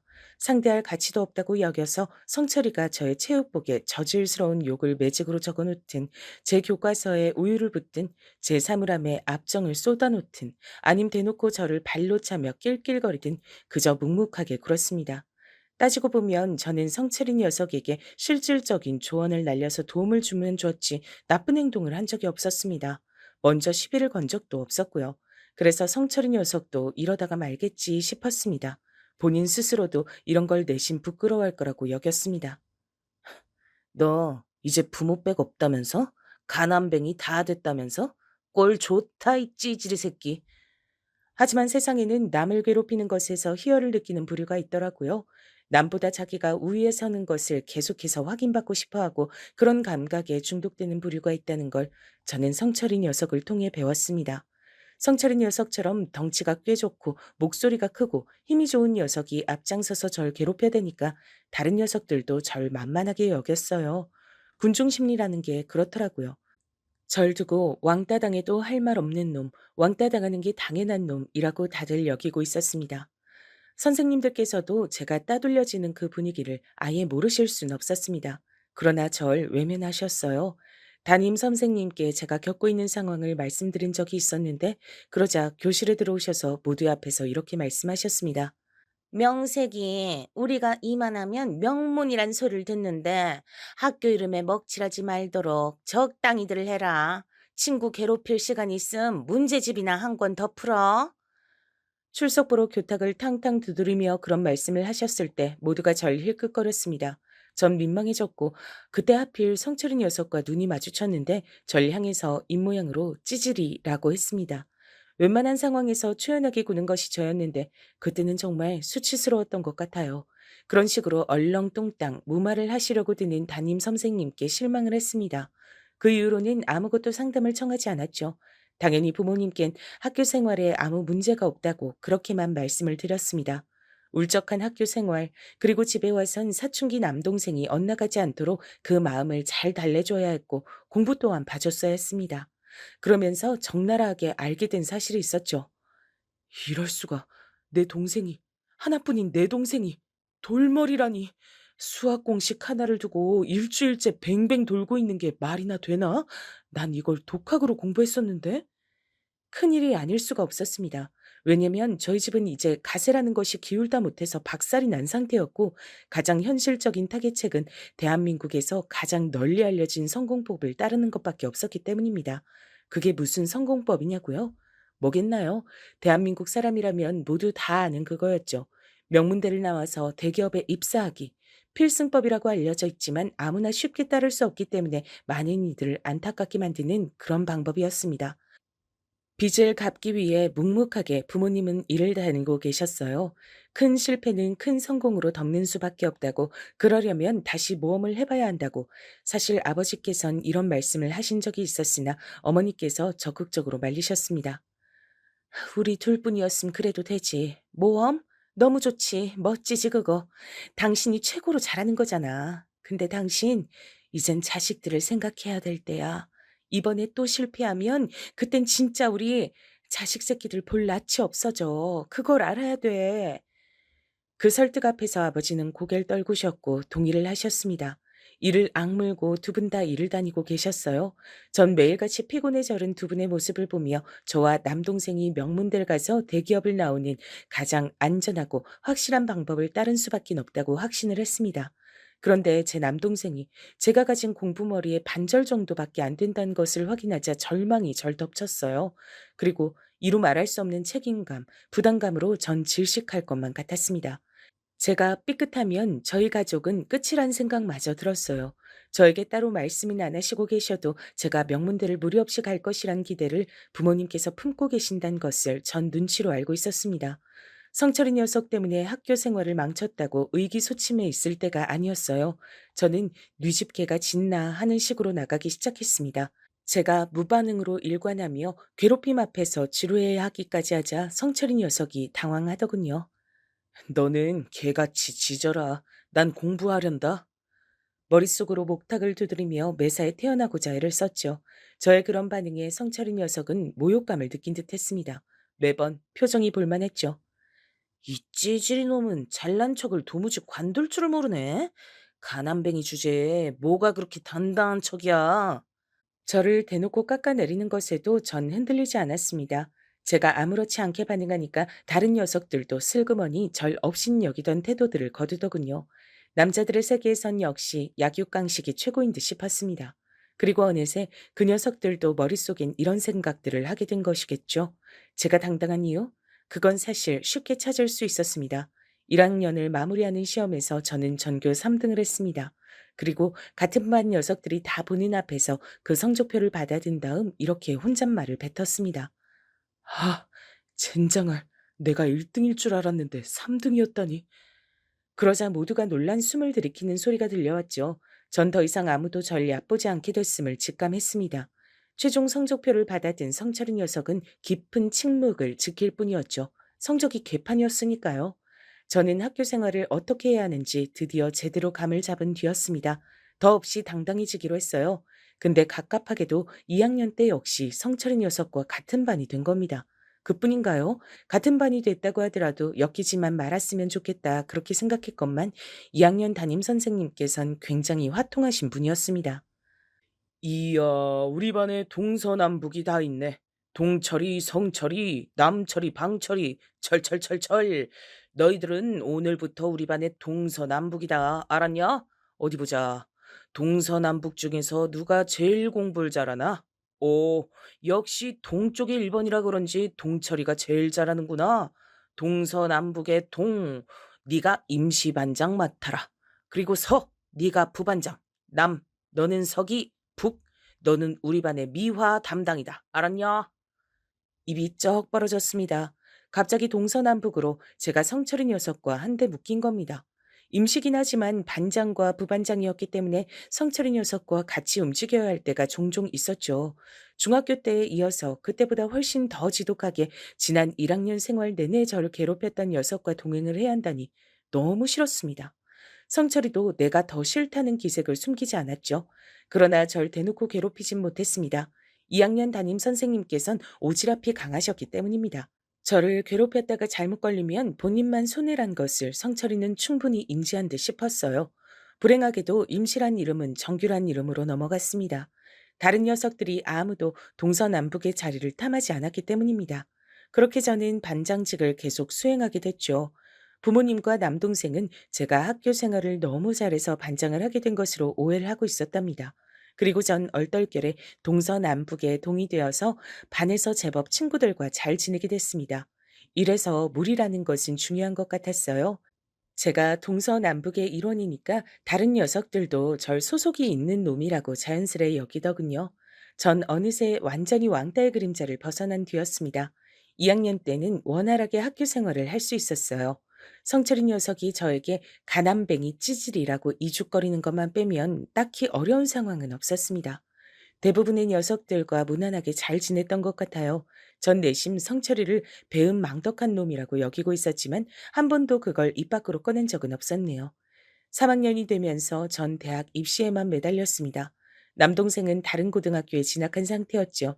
자기는 저처럼 남고가 아니라 공학이라면서 즐거워하며 절 놀렸습니다. 그걸 놀린답시고 놀린다는 것 자체가 착잡했죠. 저와 같은 고등학교를 다닐 그 성적조차도 못 돼서 다른 고등학교를 간 것이었으니까요. 어느새 저의 어깨는 더 무거워져 있었습니다.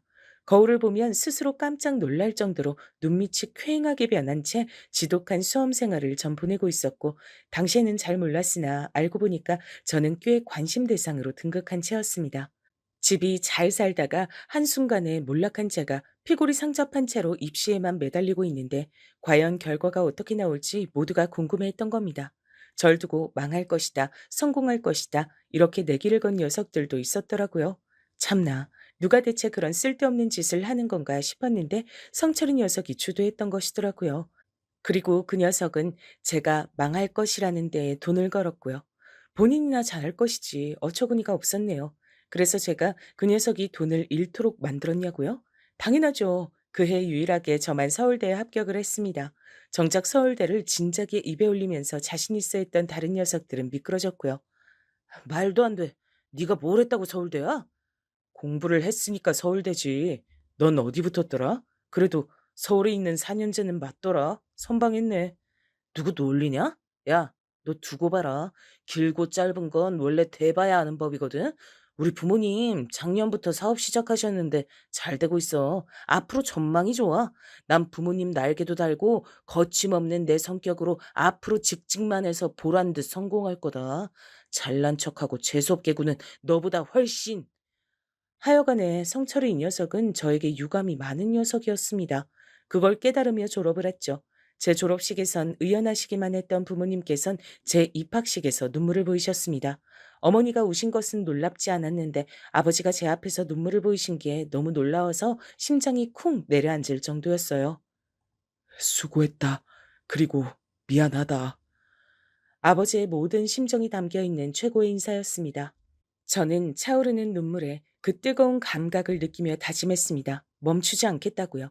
비록 실패의 맛을 보긴 했으나 멋지게 질주하며 사업적으로 성공을 거두신 바 있었던 아버지를 전 세상 최고로 존경하고 있었습니다. 아들로서 부끄럽지 않은 사회인이 되겠다고 결심했어요. 제가 대학을 다니는 동안 부모님께선 모든 빚을 다 청산하셨고 비로소 저희 가족 다시 새 출발을 할 수 있게 됐습니다. 남동생은 보통 수준의 대학에 진학했어요. 천방지축인 녀석이었으나 분명히 저에게 없는 장점을 가지고 있었습니다. 저보다도 남동생을 편하게 대하시는 부모님의 태도만 봐도 그걸 알 수 있었죠. 꽤 듬직한 녀석이기도 했기에 남동생에게 부모님을 맡기고 제가 유학이라는 과감한 선택을 내릴 수 있었던 것 같습니다. 제 20대의 끝도 30대의 시작도 전부 다 영국에서 보냈습니다. 전 글로벌 기업에서 재직하며 경력을 쌓았고 세상을 보는 다양한 시각을 배울 수 있었어요. 남동생은 대학을 졸업한 후 남의 밑에서 일을 하고 싶지 않다며 자기가 직접 창업을 했습니다. 기발한 아이디어를 바탕으로 기업에 투자를 받아서 성장해 나가는 형식이었어요. 대단하더군요. 그리고 저희 형제는 남동생의 기발하고 도전적인 정신과 저의 두뇌 그리고 경험을 바탕으로 삼아 의기투합을 해서 저희만의 사업을 한번 해보기로 했습니다. 영국에서 쌓은 인맥들에 큰 도움을 줬고요. 어떻게 방향을 잡아야 할지 헷갈리거나 형제 사이에 이견이 생길 땐 어김없이 스승님께 도움을 청했습니다. 스승님이라 함은 당연히 아버지였죠. 사업을 직접 차리고 넓혀가면서 새삼스레 아버지를 더욱 존경하게 됐습니다. 게다가 저희 형제가 절대 가지지 못한 연륜이란 것까지 가지고 계셔서 사업은 안정적으로 몸집을 키워갈 수 있었습니다. 어머니가 살고 싶어 하셨던 동네에 고급 빌라를 사들였을 때가 사업을 시작한 이후로 가장 뿌듯했던 때 같아요. 이웃집에 탤런트가 산다면서 어머니가 호들갑을 떠셨을 때 온 식구가 즐겁게 웃음 지었었죠. 바쁘게 사느라 동창회 소식 같은 건 모르고 살았습니다. 제가 해수로 8년이나 해외에 나가 있기도 했었으니까요.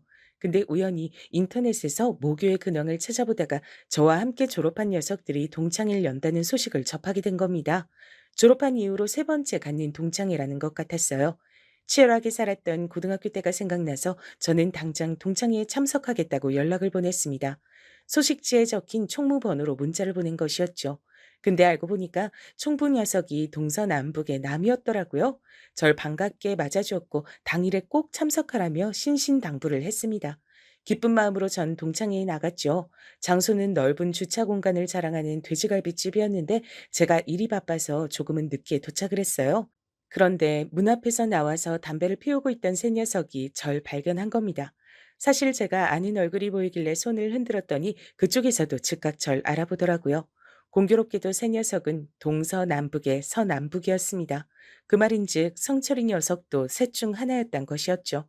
돼지갈비집이 장소이길래 편한 차림으로 온 저와는 달리 꽤나 힘을 주고 온 차림새였습니다. 야, 찌질이 오랜만이다. 이게 대체 얼마만이냐? 20년만 아니냐? 너 이 찌질이 새끼, 이제 보니까 축복받은 유전자였구나. 별로 안 사갔다. 어, 너도 있었냐? 그래, 반갑다. 이 망할 놈의 찌질이는 여전히 재수가 없네. 또 잘난 척하려고 표정 관리하는 것부터 봐라. 야, 근데 너 여전히 찌질하게 사는구나. 아무도 네 소식을 모르길래 그간 궁금했는데 찌질하게 사니까 근황을 안 전하고 혼자 숨어 살았구나. 타고 온 거 뭐냐? 설마 아반떼냐? 심지어 구형이세요? 임마, 이 형님처럼 이 정도 나이 먹었으면 외제차 정도는 타줘야지. 성철이 녀석이 배가 찢어지게 웃었고 옆에서 다른 두 녀석이 작작해라 달래며 억지로 안으로 끌고 들어갔어요. 저보고도 얼른 들어오라고 하더군요. 다들 저를 반길 거라 그랬어요. 전 알겠다고 대답한 뒤 바로 따라 들어가지 않고 어딘가에 전화를 걸었습니다. 김비서. 바쁠 텐데 미안하지만 부탁 하나 좀 합시다. 내가 주소 찍어 보내줄 테니까 당장 이곳으로 내 차 좀 끌고 와줄 수 있어요? 어느 차냐고요? 5대 모두 다요. 전화를 마친 뒤 식당 내부로 들어가자 분위기가 어째 성철이 녀석이 제 얘기를 떠든 다음인 듯 했습니다. 전 그저 피식 웃으며 자리에 앉았죠. 그래도 다들 저에게 반가운 눈치로 인사를 건네줬어요. 옛날로 돌아간 것 같아서 기분이 이상했네요. 다들 어떻게 살았는지 간단한 이야기도 들을 수 있었는데 성철이 녀석은 자기 부모님의 일이 제법 잘 풀려서 그간 고생 한 번 안 했으며 탄탄한 직장에 다니고 있는 데다 빨리 승진까지 했다며 저에게 자기 자랑을 실컷 늘어놓아서 절 웃음 짓게 만들었습니다. 왜 웃냐? 네가 가지지 못한 성공의 삶 내가 가져서 그게 신기해서 웃냐? 공부 말곤 재능이 없었던 이 찌질아. 아니, 그런 게 아니라 사업하면서 화려하게 살 줄 알았는데 직장인이라니. 그게 의외라서 웃었다. 나하고는 반대네. 난 대기업 들어가서 안정적으로 살고 싶었는데 어쩌다 보니 사업가로 지내고 있어. 사업가? 참나, 구멍가게 하나 열어도 사업가라고 칭하는 법이지. 이름만 그럴싸할 뿐이야. 그래서 무슨 사업을 하시는데? 모르긴 몰라도 딱 아반떼 정도의 사업 크기겠지. 아, 넌 사업 크기를 차로 가늠하나 보다. 그럼 지금 확인할래? 내가 소소한 취미가 있는데 특이한 차를 수집하는 거거든. 오랜만에 너희들 만났는데 그 정도는 구경시켜줘야 될 것 같아서 내 비서통에서 차를 가져왔어. 다들 궁금하면 보러 나가자. 특이한 차를 수집해? 비서가 있어?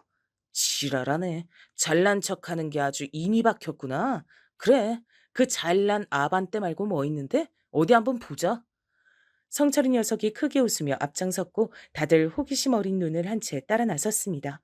그리고 그 녀석들이 마주한 건 차 한 대의 집 한 채 값이라고 할 수 있는 슈퍼카가 나란히 5대나 주차되어 있는 진풍경이었죠. 대표님, 말씀하신 대로 대표님 차 가지고 왔습니다. 제 수족이라 할 수 있는 김 비서가 차를 운전해서 온 전문 운전기사들을 대동한 채 저에게 깍듯한 인사를 올렸습니다. 저와 굉장히 막역한 사이인데 어떤 자리인지 다 눈치채고 일부러 과장되게 예의를 차리더군요. 그 센스에 감탄했습니다. 바로 그때 성철이 녀석이 다리에 힘이 풀려선 털썩 주저앉았어요. 마, 말도 안 돼. 이게 다 네 차라고? 어떻게 이럴 수가 있어? 너는 네 대가리로 이해가 안 되면 무조건 말도 안 된다고 하냐? 옛날부터 생각한 거지만 넌 참 뭐든 좁게 생각하는 녀석이야. 제가 혀를 끌끌 찾아 모든 녀석들이 저를 놀람과 존경이 가득한 눈으로 쳐다봤어요. 앞다투어 저의 지난 얘기를 자세히 듣고 싶어서 안달들을 냈죠. 성철이 녀석은 입술을 꽉 깨문 채로 제 소유의 슈퍼카드를 한 번 더 바라보다가 고개를 떨구었습니다. 그러더니 모두가 식당 안으로 들어가서 시끌벅적 이야기꽃을 피운 사이 슬쩍 먼저 가버렸어요.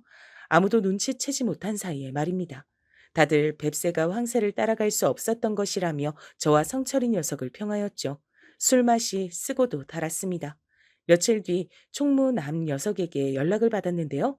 그날 그러고 나서 늦은 새벽에 성철이 녀석에게 전화가 와서 통화를 한 바 있다 그랬습니다. 나는 왜 안 되는 거야? 그 찌질한테 끝까지 안 되는 거냐고. 정말 찌질한 건 바로 나였다는 것만 같아서 진짜 미쳐버리겠다. 술에 잔뜩 취한 목소리로 목 놓아 울었다고 합니다. 어휴, 알만하다 싶었네요. 그 후로 며칠이 더 지나서 성철이 녀석으로부터 연락을 제가 따로 받기도 했었어요. 그간 미안했다나 뭐라나. 지금이라도 좋은 친구로 지내보고 싶다나 뭐라나. 그런 소리를 하길래 그저 피식 웃어줬습니다. 글쎄, 그럴 수 있는지 없는지 답은 네가 더 잘 알고 있지 않냐, 성철아? 그러자 성철이 녀석은 조용해졌죠. 제 쪽에서 먼저 전화를 끊고 올려다보았던 하늘. 정말 푸르르고 속이 다 시원해지는 색깔이었습니다. 열심히 달려온 보람이 있는 그런 멋진 풍경이었죠. 사실 이것도 꽤 된 일이고요. 지금은 시간이 또 흘렀습니다. 그리고 그때보다도 지금이 더 여유롭고 행복하다고 감히 그렇게 말할 수 있는 일상을 저는 보내고 있네요.